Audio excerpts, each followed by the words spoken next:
ಬಂಧುಗಳೇ,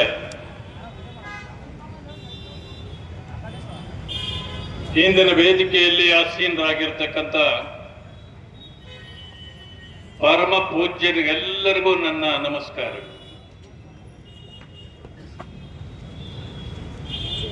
ವಖಫ್ನ ಅವಾಂತರದಿಂದ ನೊಂದು ಬಂದು ವೇದಿಕೆಯ ಮುಂಭಾಗದಲ್ಲಿ ಕುಳಿತಿರ್ತಕ್ಕಂಥ ರೈತ ಬಂಧುಗಳಿಗೂ ನನ್ನ ನಮಸ್ಕಾರಗಳು. ವೇದಿಕೆಯಲ್ಲಿರ್ತಕ್ಕಂಥ ಮುಖಂಡ ಮಹನೀಯರೇ, ಇಂದಿನ ಈ ಜಾಥಾ ಕಾರ್ಯಕ್ರಮದಲ್ಲಿ ನಮ್ಮೊಟ್ಟಿಗೆ ನಡೆದಿರ್ತಕ್ಕಂಥ ಜಿಲ್ಲೆಯ ಎಲ್ಲ ರೈತ ಮುಖಂಡರೇ, ಸಂಘಟನೆಗಳ ಮುಖಂಡರೇ, ಅಣ್ಣ ತಮ್ಮಂದಿರೇ, ಅಕ್ಕ ತಂಗಿಯರೇ, ಬಹಳ ಜನರು ಮಾತಾಡ್ತಕ್ಕಂಥದ್ದಿದೆ. ನಾನು ಹೆಚ್ಚಿಗೆ ಸಮಯ ತೆಗೆದುಕೊಳ್ಳೋದಿಲ್ಲ. ಅದರಲ್ಲೂ ಬಿಸಿನಲ್ಲಿ ತಾವು ದಣದು ಬಂದು ಕುಳಿತಿದ್ದೀವಿ.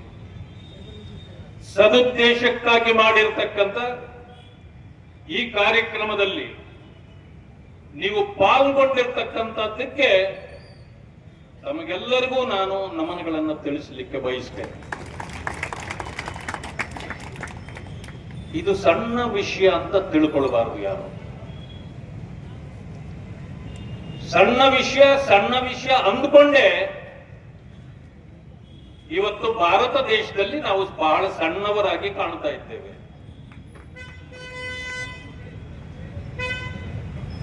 ವಖಫ್ ಬೋರ್ಡ್ ಎಲ್ಲಿಂದ ಬಂತು ಗೊತ್ತಿದೆಯಾ ನಿಮಗೆ? 1954ರಲ್ಲಿ ಈ ದೇಶಕ್ಕೆ ಕೊಡುಗೆಯಾಗಿ ವಖಫ್ ಬೋರ್ಡ್ ಅನ್ನು ಕೊಟ್ಟವರು ಮಹಾನುಭಾವ ಜವಾಹರ್ಲಾಲ್ ನೆಹರೂರವರು. ಇದು ಬಹಳ ಜನರಿಗೆ ಗೊತ್ತಿಲ್ಲ. ಭಾರತ ಸ್ವಾತಂತ್ರ್ಯ ಆದ್ಮೇಲೆ ಹಿಂದೂಸ್ತಾನ ಪಾಕಿಸ್ತಾನ ಆಯ್ತಲ್ಲ, ವಖಫ್ ಬೋರ್ಡ್ ಯಾಕೆ ಬೇಕಾಗಿತ್ತು ನಿಮಗೆ? ಕಾಂಗ್ರೆಸ್ನವರೇ ಒಂದು ಮಾತನ್ನು ಹೇಳಿ. ಪಾಕಿಸ್ತಾನ ಆಯ್ತು, ಬಾಂಗ್ಲಾದೇಶ ಆಯ್ತು, ಹಿಂದೂಸ್ತಾನ ಆಯ್ತು. ವಖಫ್ ಬೋರ್ಡ್ ಯಾವ ದೇಶದಲ್ಲಿದೆ? ಪಾಕಿಸ್ತಾನದಲ್ಲಿದೆಯಾ? ಇಲ್ಲ. ಅಫ್ಘಾನಿಸ್ತಾನದಲ್ಲಿದೆಯಾ? ಇಲ್ಲ. ಬಾಂಗ್ಲಾದೇಶದಲ್ಲಿದೆಯಾ? ಇಲ್ಲ. ಯಾರನ್ನ ಉದ್ಧಾರ ಮಾಡ್ಲಿಕ್ಕೆ ನೀವು ವಖಫ್ ಬೋರ್ಡ್ ಇಲ್ಲಿ ತಂದ್ರಿ? ಕಾಂಗ್ರೆಸ್ಗರು ಉತ್ತರ ಕೊಡ್ಲಿಕ್ಕೆ ಸಾಧ್ಯ ಇದೆಯಾ? ಕಾಂಗ್ರೆಸ್ನವರು ಹುಟ್ಟು ಹಾಕಿರ್ತಕ್ಕಂಥ ವಿಷ ಜಂತು ವಖಫ್ ಬೋರ್ಡ್. ಇದನ್ನ ಮುಂದುವರಿಸಿದ್ದು ಇಂದಿರಾ ಗಾಂಧಿಯವರು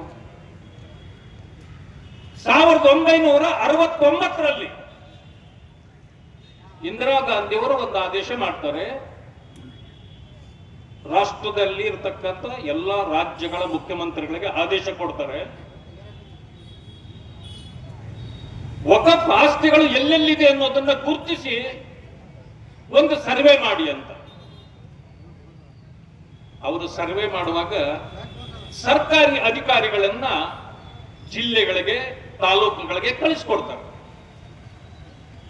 ಕಳಿಸಿದಾಗ ಅಧಿಕಾರಿಗಳಿಗೆ ಇವತ್ತಿದ್ದಷ್ಟು ವ್ಯವಸ್ಥೆ ಇರಲಿಲ್ಲ. ಅವತ್ತು ಫ್ಲೈಟ್ ಇರಲಿಲ್ಲ, ಜೀಪ್ಗಳಿರಲಿಲ್ಲ, ಕಾರ್ಗಳಿರಲಿಲ್ಲ, ವ್ಯವಸ್ಥೆ ಇರಲಿಲ್ಲ. ಹೋದ್ರೆ ಒಂದು ತಾಲೂಕಿಗೆ 2 ದಿವಸ ಅಲ್ಲೇ ಯಾರ ಮನೆಯಲ್ಲೂ ಇದ್ದು ಕುಳಿತು ಬರಿಬೇಕಾಗಿತ್ತು. ಅದಕ್ಕೆ ಅವ್ರು ಏನ್ ಮಾಡಿದ್ರು, ಯಾವುದೋ ಒಂದು ಮಸೀದಿ ಹತ್ರ ಹೋಗಿ ಕೂತ್ಕೊಂಡ್ರು. ಕೇಳಿದ್ರು, ಈ ತಾಲೂಕಲ್ಲಿ ಎಷ್ಟು ಮಸೀದಿ ಇದೆ, ಎಷ್ಟು ಕಬ್ರಸ್ತಾನ್ಗಳಿದೆ, ಹೀಗೆ ಎಲ್ಲ ಕೇಳಿದ್ರು. ಪಾಪ ಅವ್ರು ಹೇಳಿದ್ದೆಲ್ಲ ಇವ್ರು ಬರ್ಕೊಂಡು ಬಂದ್ರು, ಸರ್ವೆ ನಂಬರ್ಗಳು ಹಾಕಿ.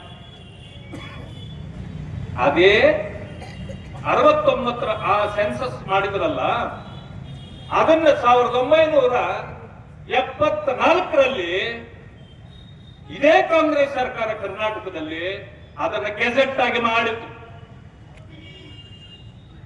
ಇದು ಯಾರಿಗೂ ಗೊತ್ತಿಲ್ಲ. ಆ ಗೆಜೆಟ್ ನಲ್ಲಿ ಏನಿದೆ ಯಾರಿಗೂ ಗೊತ್ತಿಲ್ಲ, ನೋಡೇ ಇಲ್ಲ ಯಾರು. ಅಷ್ಟು ಮಾತ್ರ ಯಾಕೆ, ವಕ್ಫ್ ಬೋರ್ಡ್ ಯಾರ್ದು, ಎಲ್ಲಿಂದ ಬಂತು, ಯಾಕೆ ಬಂತು, ಯಾವಾಗ ಬಂತು, ಇದು ಯಾರಿಗೂ ಕೂಡ ಇತ್ತೀಚೆಗೆ ಪತ್ರಿಕೆಗಳಲ್ಲಿ ಬರೋವರೆಗೆ ಯಾರು ಕೂಡ ತಲೆ ಕೆಡಿಸ್ಕೊಂಡೇ ಇಲ್ಲ. ಇದಾದ್ಮೇಲೆ ಈಗ ಬಂದಿದೆ, ಇದಕ್ಕೆ ಚಾಲನೆ ಸಿಕ್ಕಿದೆ. 92, 93ರಲ್ಲೂ ಕೂಡ ಆಯ್ತು. ಆದ್ರೆ ಅದಕ್ಕೆ ಬರೀ ಸರ್ಕಾರಗಳಿಗೆ ಮಾತ್ರ ಅಧಿಕಾರ ಇದೆ. ಆದ್ರೆ ಇದಕ್ಕೆ ಯಾಕೆ ಅಷ್ಟೊಂದು ದೊಡ್ಡ ಅಧಿಕಾರವನ್ನ ಕೊಟ್ಟರು? ಸ್ವಾಮೀಜಿಗಳು ಹೇಳಿದ್ರು, ಪರಮಾಧಿಕಾರವನ್ನ ಅವರಿಗೆ ಕೊಟ್ಟಿದ್ದಾರೆ ಅಂತ. ಸರ್ಕಾರಕ್ಕೆ ಇರೋದು ಅಧಿಕಾರ ಅಷ್ಟೇ, ಆದ್ರೆ ವಕ್ಫ್ ಬೋರ್ಡ್ಗೆ ಪರಮಾಧಿಕಾರವನ್ನು ಕೊಟ್ಟಿದ್ದಾರೆ. ಯಾಕೆ? ಏನು ಅದಕ್ಕೆ ಕಾರಣ ಏನು?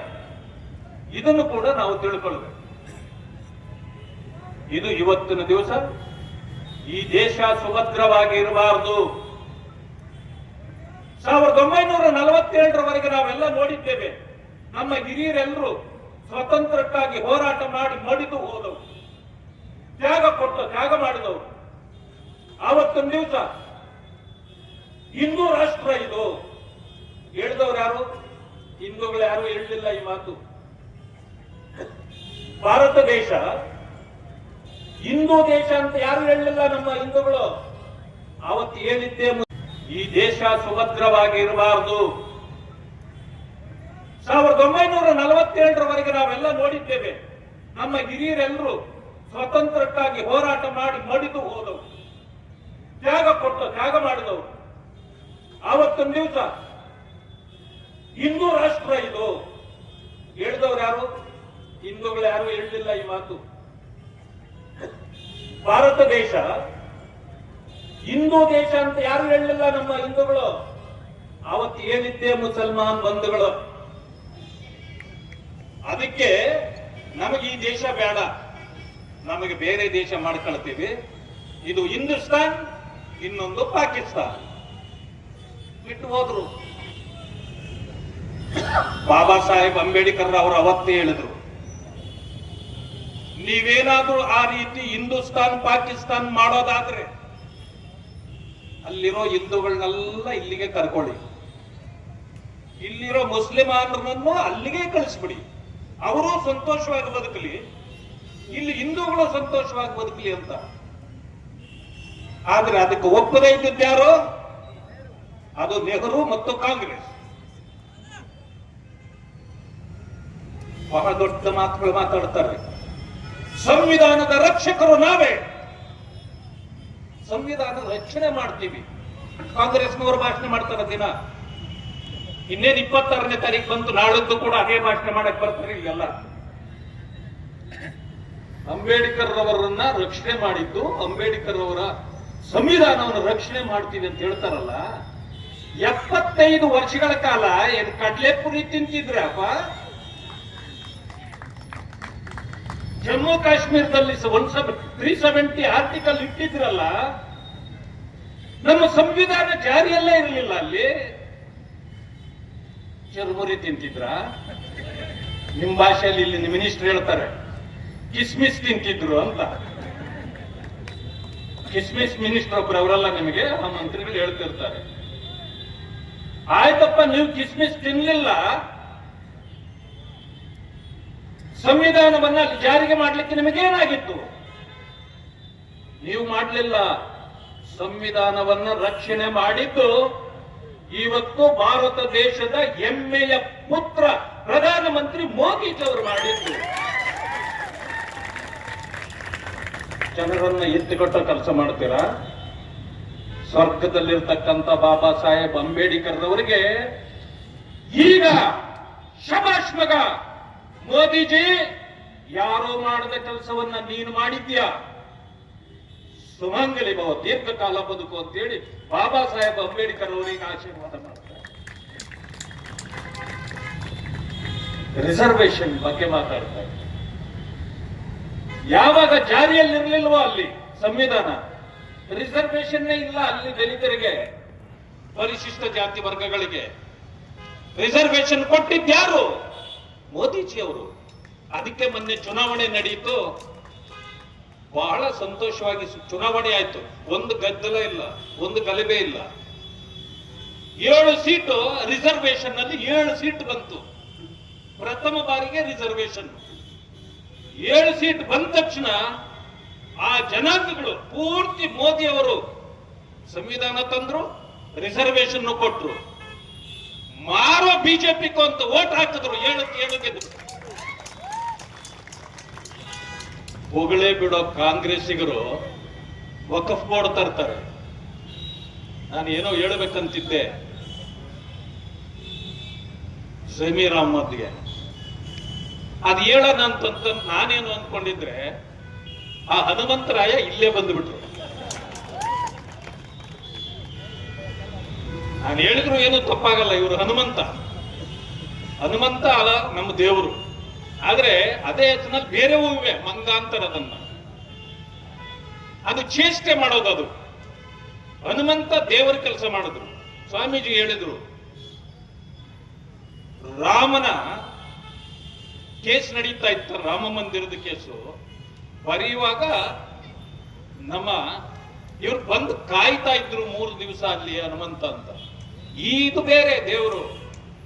ಮಂಗ ಇದೆಯಲ್ಲ, ಅದಕ್ಕೇನಾದ್ರು ಸೇಂದಿ ಕುಡಿಸಿಬಿಟ್ರೆ ಹೆಂಗ್ ಇರ್ತದಂತ ನೆನ್ಸ್ಕೊಂಡ್ ನೋಡಿ. ಅದೇ ಜಮೀರ್ ಅಹ್ಮದ್. ಅದೇನೆ ಒಂದು ರೀತಿಯಲ್ಲಿ ನಾನು ಅವರನ್ನ ಬಹಳ ಲೈಕ್ ಮಾಡ್ತೀನಿ. ಯಾಕೆ ಅಂತ ಗೊತ್ತಾ? ಮಲಗಿದ್ದ ಮಠಾಧೀಶರು, ಎಚ್ಚರವಿಲ್ಲದಿಂದ ಕುಳಿತಿದ್ದ ನಮ್ಮಂತ ರೈತರು, ದಲಿತರು, ಹಿಂದುಳಿದವರು, ಮುಂದುಳಿದವರು ಎಲ್ಲರನ್ನೂ ಎಚ್ಚರಗೊಳಿಸಿರ್ತಕ್ಕಂಥದ್ದು ಯಾರಪ್ಪ ಇವತ್ತಂದ್ರೆ ಆ ಜಮೀರ್ ಅಹ್ಮದ್. ಒಂದೊಂದ್ಸಾರಿ ಭಗವಂತ ಎಲ್ಲ ಈ ಪಾಪದ ಕೊಡ ತುಂಬಿದಾಗ ಅದನ್ನು ಸರಿ ಮಾಡ್ಲಿಕ್ಕೆ ಅಂತೇಳಿ ಇಂಥ ಮಂಗನ್ನು ಕೂಡ ಕಳಿಸ್ತಾರೆ ಒಂದೊಂದ್ಸಾರಿ. ಇವನು ಬಂದು ಮಾಡಿದ ಅವಾಂತರಕ್ಕೆ ಈಗ ನಮ್ಮ ಜನರಿಗೆ ಅರ್ಥ ಆಯ್ತು, ರೈತರಿಗೆ ಅರ್ಥ ಆಯ್ತು, ನಾವು ಎಚ್ಚೆತ್ಕೊಂಡ್ವಿ. ಈಗ ನಮ್ಮ ಆಸ್ತಿ, ನಮ್ಮ ಹಕ್ಕು, ನಮ್ಮ ಆಸ್ತಿ ನಮ್ಮ ಹಕ್ಕಿನಲ್ಲಿ ಕುಟುಂಬದಲ್ಲಿ ನಮ್ಮಪ್ಪನ ಹುಟ್ಟದವರಿಗೆ ಭಾಗ ಇದೆಯಪ್ಪ, ನಮ್ಮಪ್ಪನ ಹುಟ್ಟದವ್ರಿಗೂ ಭಾಗ ಇದೆ. ಅರೆ ಒತ್ತು ಬೋರ್ಡ್ನವ್ರು ಯಾರು ಹುಟ್ಟಿದ್ರಪ್ಪ? ಇವರು ಯಾರು ಹುಟ್ಟಿದ್ರಿ ನೀವು? ಆಸ್ತಿಯಲ್ಲಿ ಭಾಗ ಕೇಳಿ ಕೊಡೋಣ, ಆದ್ರೆ ನಮ್ಗೆ ಹುಟ್ಟಿದ್ದೀವಿ ಅಂತ ಹೇಳಿ ಪ್ರೂವ್ ಮಾಡಿ.